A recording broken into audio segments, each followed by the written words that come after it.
All right, so now we have our flex sealed top, and we have our check valve. And this is an enema check valve, so that's fun. What we want to do is we want to make sure that the arrow points into the tank, because we'll use this to fill the tank and then keep the glycol from flowing out. So you have two holes, so this one that has a little bit of a ridge is the one that you want it to go into.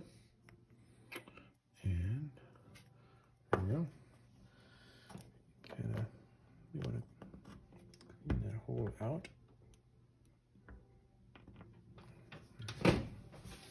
And that is in there, but it's not in there quite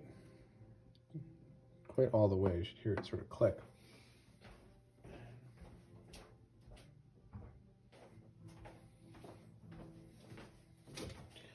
We got a little tiny mini hammer for this. There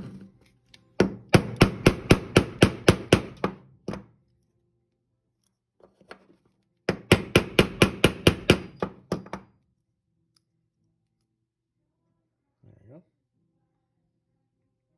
That's not going anywhere. Check valve inserted. All right, now with the check valve inserted in the other hole facing up, we have a quick release valve where we will insert the filament, and that makes it so the filament can be changed. And all you have to do here is just give it a little twist in, and should just twist right into the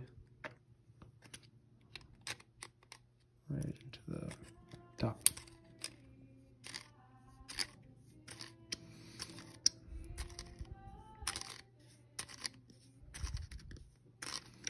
As long as it's tight is fine. Let it get in there nice and tight.